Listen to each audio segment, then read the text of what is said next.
नमस्कार, अपना प्रदेश उत्तर प्रदेश उत्तराखंड देख रहे हैं आप। मैं हूं आपके साथ पूजा मोहन पांडे। बुलेटिन की शुरुआत बड़ी और अहम जानकारी के साथ करेंगे। इस वक्त की बड़ी खबर सामने आ रही है।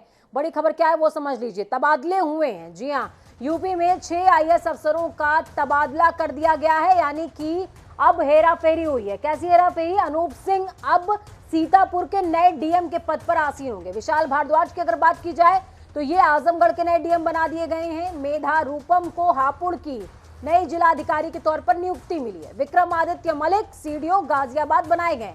बड़ी खबर, अहम जानकारी आपको दे रहे हैं। अमूमन जब सरकार में फेरबदल होता है, सरकार नए सिरे से सृजित होती है, तो इस तरीके के फेरबदल देखने को मिलते रहे हैं।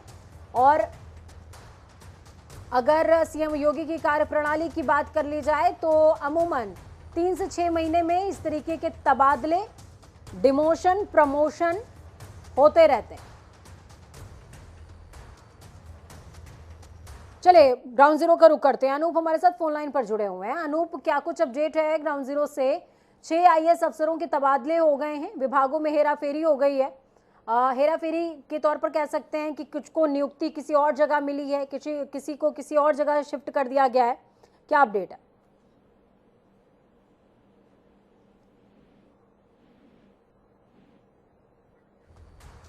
चलिए, हमारा संपर्क टूट गया है अनूप के साथ में। एक बार फिर से कोशिश होगी कि अनूप हमारे साथ में जुड़ सके। यूपी में 6 आईएएस अफसरों का तबादला हुआ है। मुख्यमंत्री योगी आदित्यनाथ गोरखपुर दौरे पर पहुंचे हुए हैं। अपने दौरे के दौरान सीएम योगी ने सबसे पहले गुड़धोइया नाले की सफाई का निरीक्षण किया है। इसके बाद उन्होंने खाद कारखाना परिसर में निर्माणाधीन सैनिक स्कूल का निरीक्षण किया। निरीक्षण करने के बाद वो गोरखनाथ मंदिर भी पहुंचे। वहां से शाम को ग्रीन सिटी में आयोजित एक कार्यक्रम में हिस्सा लेने के लिए पहुंचे। इसके बाद सीएम योगी बतौर मुख्य अतिथि के तौर पर आयुर्वेद ज्योतिष महासमागम में शामिल हुए। इस दौरान उन्होंने कार्यक्रम को संबोधित किया। सीएम ने कहा कि आयुर्वेद का संबंध ज्योतिष से है। उन्होंने कहा कि कर्म प्रभावी होने पर भाग्य प्रबल हो जाएगा। आध्यात्मिक ज्ञान की जानकारी लेने के लिए हमें अपरा विद्या में जाना पड़ेगा और अपरा विद्या के लिए ही ये सारे साधन उपलब्ध कराए गए हैं। भारत में शिक्षा की जितनी व्यवस्थाएं हैं, जितना कुछ भी है, ये सब इन्हीं सब बातों को लेकर के प्रस्तुत की गई है। स्वाभाविक रूप से इस क्षेत्र में जब हम लोगों ने हमारे जितने भी आयुर्वेद के प्राचीन ग्रंथ हैं, इन सभी प्राचीन ग्रंथों में आयुर्वेद की जब चर्चा होती है तो आयुर्वेद के साथ ज्योतिष को भी कहीं ना कहीं जोड़ करके उसके साथ जोड़ा गया है। लेकिन जब हमने उसकी अनदेखी की तो क्या स्थिति हुई? हम पिछड़ते गए, हम उससे हटते गए और क्या हो गया? आयुर्वेद को केवल हम लोगों ने पुड़िया तक सीमित कर दिया और ज्योतिष को केवल अपने भाग्य को देखने तक सीमित कर दिया। 2 दिवसीय दौरे पर वाराणसी पहुंचे उपराष्ट्रपति वेंकैया नायडू ने मंदिरों में मत्था टेकने के बाद पड़ाव स्थित पंडित दीनदयाल उपाध्याय स्मृति उपवन पहुंचने का काम किया। वहां पर उपराष्ट्रपति ने एकात्म मानववाद के प्रणेता पंडित दीनदयाल उपाध्याय के गगनचुंबी विशाल प्रतिमा के चरणों में शीश नवाया और पुष्पांजलि भी अर्पित करी। उन्होंने स्मृति उपवन के 3D मॉडल और पंडित दीनदयाल उपाध्याय के जीवन चरित्र पर आधारित 3D फिल्म का भी अवलोकन किया। इस अवसर पर उपराष्ट्रपति को पंडित दीनदयाल उपाध्याय की प्रतिमा को स्मृति चिन्ह के तौर पर भेंट भी किया गया।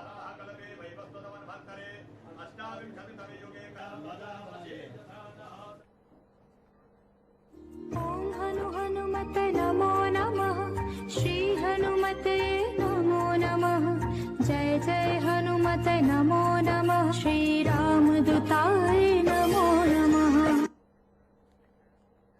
देश भर में आज हनुमान जन्मोत्सव का पर्व मनाया जा रहा है। मंदिरों में सुबह से ही भक्ति भाव से सभी भक्त भगवान हनुमान की पूजा अर्चना कर रहे हैं। तो वहीं राजधानी दिल्ली से सटे नोएडा के सेक्टर 126 में भी बालाजी मंदिर में हनुमान जन्मोत्सव का कार्यक्रम बड़ी धूमधाम से मनाया गया। इस कार्यक्रम में यज्ञ हवन किया गया। मंदिर समिति की ओर से सुंदरकांड पाठ का आयोजन हुआ। साथ ही 101 दीप प्रज्वलित करते हुए भगवान हनुमान की आरती की गई। आरती के बाद सभी भक्तों में प्रसाद वितरण हुआ। इस जन्मोत्सव कार्यक्रम में हजारों की तादाद में श्रद्धालु मौजूद रहे।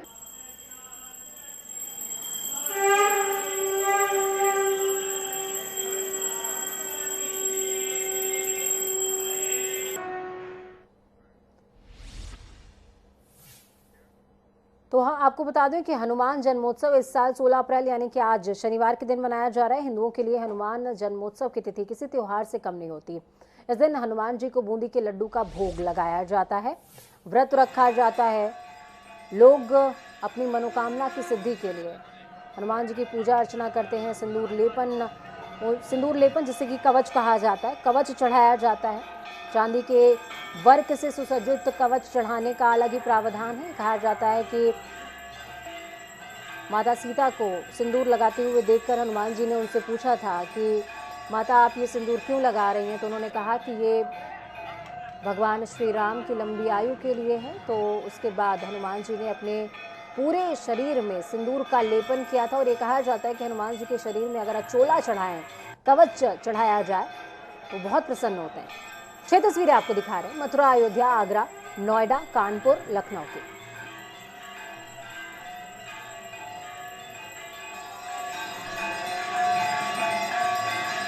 हनुमते नमो नमः, श्री हनुमते नमो नमः। जय जय हनुमते नमो नमः, श्री रामदूताय नमो नमः।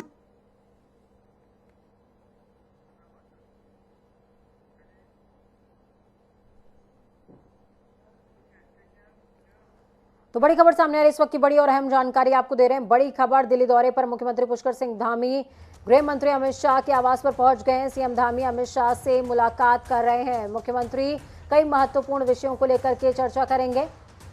उत्तराखंड में डबल इंजन के विकास के साथ चर्चा संभव है। तो बड़ी खबर, अहम जानकारी आपको दे रहे हैं। अमित शाह गृह मंत्री से मुलाकात पुष्कर सिंह धामी की। इस दौरान ऑल वेदर रोड संबंधित और भी कई अहम विषय हैं जिन पर चर्चा हो सकती है, क्योंकि अभी हाल ही में जो 4 धाम यात्रा है वो शुरू होने वाली है। और जिस तरीके के राजनीतिक हालात चल रहे हैं सूबे के अंदर, इसमें प्रदेश अध्यक्ष का चुनाव भी होना है। हालांकि कहा जा रहा है कि सुनील बंसल पहुंचेंगे, उनके पहुंचने के बाद ही किसी तरह का कोई निर्णय सामने आएगा। लेकिन हो सकता है कि इस मीटिंग के दौरान इन तमाम विषयों पर चर्चा हो सके।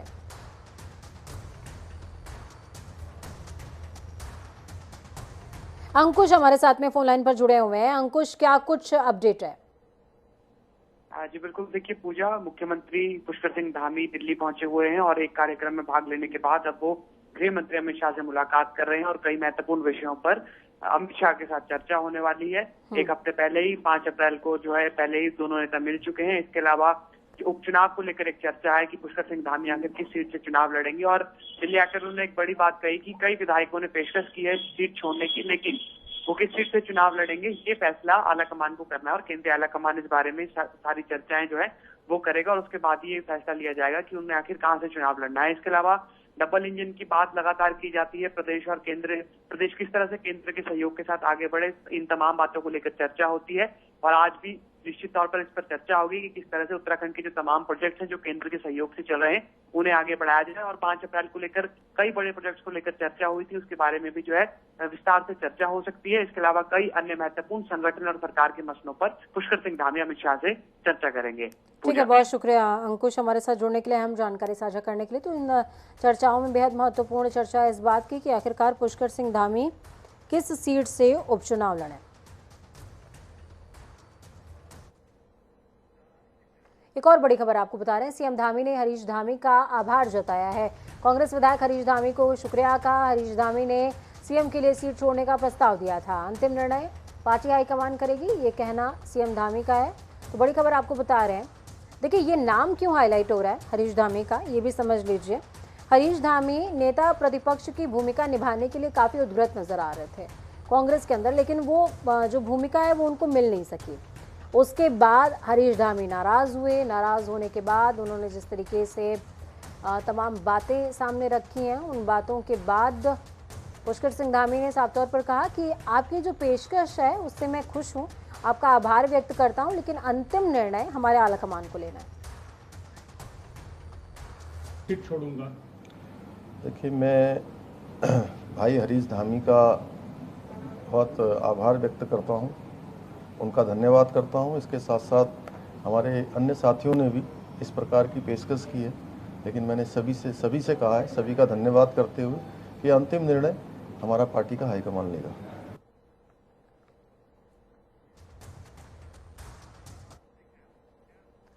अपने गांव को हमेशा के लिए छोड़ देना कोई छोटा दर्द नहीं होता।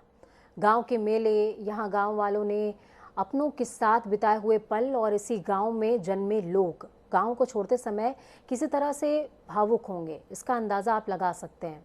अन्य राज्यों को रोशन करने के लिए जल समाधि लेने वाला लोहारी गांव इतिहास में दर्ज हो चुका है, लेकिन कई पीढ़ियों से इस गांव में पैदा होने से लेकर बुजुर्ग हो जाने तक लोग खुद रोशनी और पुनर्वास के इंतजार में हैं। देखिए, हम इस समय मौजूद हैं लोहारी गांव में। यह वो गांव है जहां पर जल विद्युत परियोजना शुरू हो गई है। इसके साथ ही जो तमाम सारे लोग हैं उन्हें विस्थापित करने का काम भी किया जाने लगा है। सबसे बड़ी बात यह होगी कि आज लोहारी गांव के लोग जो ये जौनसार का क्षेत्र है और जौनसार क्षेत्र में बिशु का त्यौहार मनाया जाता है। सबसे पहले हम चर्चा करेंगे यहाँ पे जो आम लोग हैं उनसे बात करेंगे कि किस तरीके से ये त्यौहार मनाते थे।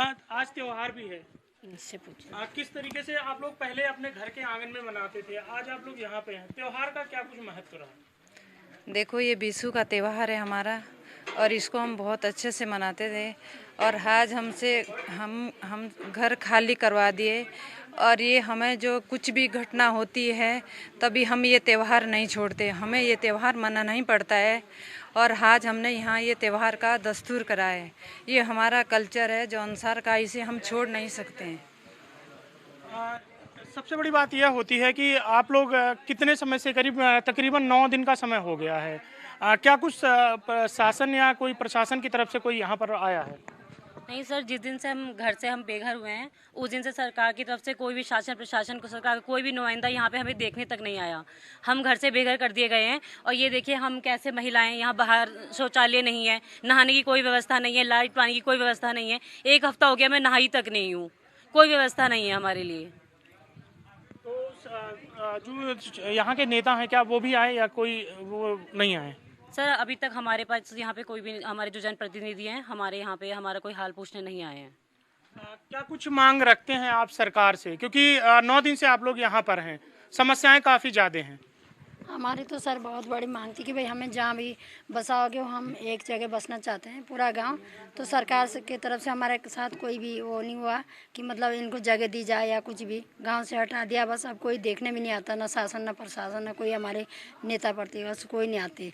हम लोग तो ऐसे पड़े हुए जैसे जंगल में कहीं, मतलब कोई भी नहीं देखने आता हमारे को। तो मुआवजे को लेकर बात की जा रही, क्या कुछ आप लोगों को मुआवजा दिया गया या नहीं दिया गया? कोई नहीं दिया गया सर। जब पहले मुआवजा दिया था तो कभी 1 टुकड़ा लिया, कभी 2 टुकड़ा लिया, कभी 10,000 दिए तो कभी 11,000 रुपये दिए।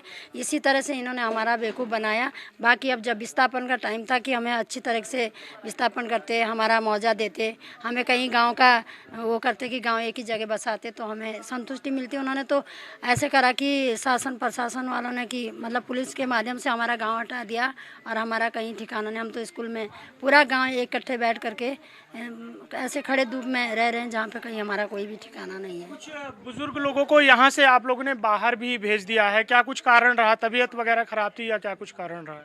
हाँ सर, तबीयत खराब थी उनकी। एक हमारे गांव की एक है, उसको थोड़ा सा परेशानी हुई रात को, मतलब उसे हॉस्पिटल में एडमिट है वो अभी उनके परिवार वाले भी यहीं पे हैं। बाकी उनको आप लोग मतलब अगर बात की जाए तो आप लोग सभी लोग एक साथ विस्थापित होना चाहते हैं एक जगह पर? जी, हम एक ही जगह विस्थापन होना चाहते हैं सभी लोग, पूरे गांव के।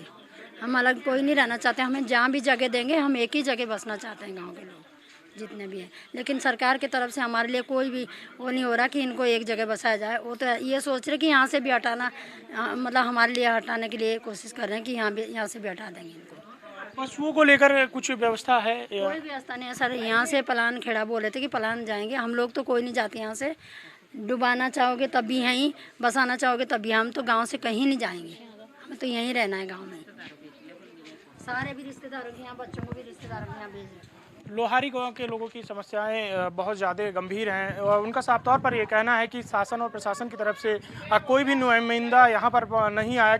और इसके साथ ही अगर बात की जाए टॉयलेट की, तो टॉयलेट की भी व्यवस्था नहीं है। तो कहीं ना कहीं लोगों को दिक्कतों का काफ़ी सामना करना पड़ता है। हालांकि जो आज त्यौहार भी है, कहीं खुशी और कहीं गम की बात अगर की जाए तो एक तरफ विशु का त्यौहार है और दूसरी तरफ इन्हें यहाँ पर स्कूल में रहने को मजबूर होना पड़ा। तो कहीं ना कहीं सुख और दुख गाँव वाले एक साथ मना रहे हैं।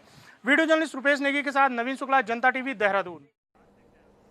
तो पूरी उम्र बीत जाती है घर को घर बनाने में और तुम तरस नहीं खाते बस्तियां जलाने में। सोचिए, ये विस्थापित लोग लोहारी गांव के अपने रिचुअल को नहीं छोड़ रहे हैं, अपने रिवाज को नहीं छोड़ रहे हैं, नाम मात्र के लिए सही उसका दामन थामे हुए हैं। उस घर का क्या जिसमें उनकी आत्मा बसती थी, जिसमें उन्होंने जवानी देखी, बुजुर्गियत देखी, बचपना देखा, जन्म देखा, मृत्यु देखा, उसका क्या? उसके लिए कोई तो इंतजाम होना चाहिए। खबरों में आगे बढ़ेंगे। 5 मिनट में 25 अहम जिलों का रुख करेंगे। ललितपुर में सरकारी दस्तावेजों में जीवित वृद्ध महिला को किया गया मृत घोषित। जीवित होने का प्रमाण पत्र लेने अधिकारियों के चक्कर लगा रही है महिला। बांदा की काशी राम कॉलोनी में अराजक तत्वों ने एक ही परिवार के 4 लोगों को पीटा। पीड़ित परिवार शादी समारोह से लौट रहा था घर, घायल गंभीर हालत में अस्पताल में भर्ती।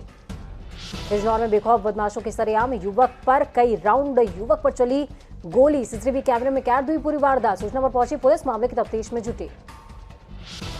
कुशीनगर में प्राइवेट अस्पताल की लापरवाही थमने का नाम नहीं ले रही। डॉक्टर की लापरवाही ने एक 4 साल के मासूम दिव्यांग होने के कगार पर उसको खड़ा कर दिया। अलीगढ़ में भूत प्रेत के इलाज के बहाने मौलवी ने महिला के साथ करी छेड़छाड़। विरोध करने पर मौलवी ने महिला को बुरी तरीके से पीटा। लखनऊ में आग का कहर लगातार जारी। खाली प्लॉट में रखे बिजली विभाग के तारों में लगी आग। सूचना पर पहुंची फायर ब्रिगेड की टीम ने कड़ी मशक्कत के बाद आग पर पाया काबू। फतेहपुर में हैंडपंप पर पानी भरने को लेकर हुआ विवाद। दबंगों ने घर में घुसकर लोगों के साथ करी मारपीट। मारपीट में 2 लोग घायल, घायलों को अस्पताल में कराया गया भर्ती। बरेली में 1.5 बीघा जमीन को लेकर 2 पक्षों में मारपीट। मारपीट में कई लोग हुए घायल, घायलों को इलाज के लिए अस्पताल में कराया गया भर्ती। बदायूं में तोते का बच्चा पकड़ रहे एक युवक को वन रक्षक ने सजा के तौर पर लगवाई उठक बैठक। सोशल मीडिया पर वायरल हो रहा है वीडियो। आजमगढ़ जिले के मंदुरी एयरपोर्ट निर्माण का काम हुआ पूरा। एयरपोर्ट पर निरीक्षण करने पहुंचे वाराणसी से उन्नयन विभाग के अधिकारियों की टीम। बिजनौर में एनआईए के डिप्टी एसपी तंजुल हत्याकांड के मुख्य आरोपी मुनीर को सुनाई गई 10 साल की सजा, 1 लाख रुपए का जुर्माना। मुनीर के साथी रेयान को 5 साल की सजा और 50,000 का जुर्माना। प्रतापगढ़ में सराफा कारोबारी से बीच सड़क पर लूट का विरोध करने पर लुटेरों ने मारी गोली। ज्वेलरी भरे बैग को लूटकर रफूचक्कर हुए लुटेरे। घायल व्यापारी को अस्पताल में कराया गया भर्ती। लखनऊ में अंतर्राज्यीय गांजा तस्कर गिरफ्तार। आरोपी के कब्जे से 1 क्विंटल 35 किलो गांजा बरामद। जब्त गांजे की कीमत 33 लाख रुपए आकी जा रही है। संत कबीर नगर में अज्ञात कारणों के चलते गेहूं की फसल में लग गई आग। सैकड़ों बीघा गेहूं की फसल जलकर हुई खाक। सूचना पर पहुंची फायर ब्रिगेड की टीम ने आग पर पाया काबू।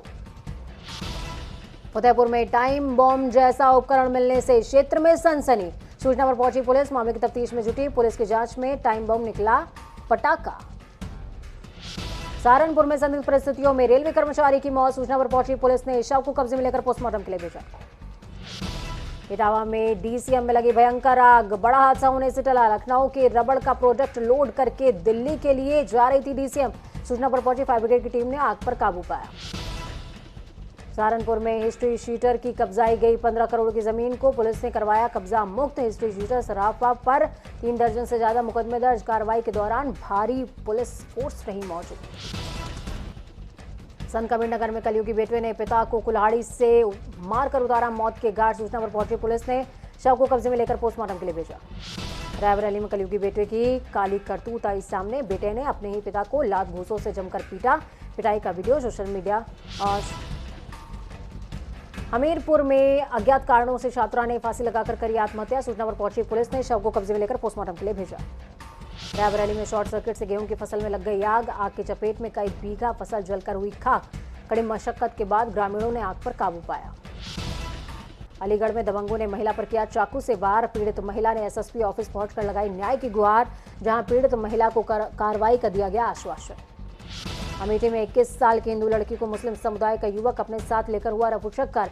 मुस्लिम लड़के के ऊपर धर्म परिवर्तन और लव जिहाद का लगाया गया आरोप। मामले की जांच में जुटी पुलिस। एटा में संदिग्ध परिस्थितियों में 19 साल के युवक की गोली लगने से हुई मौत। सूचना पर पहुंची पुलिस ने शव को कब्जे में लेकर पोस्टमार्टम के लिए भेजा।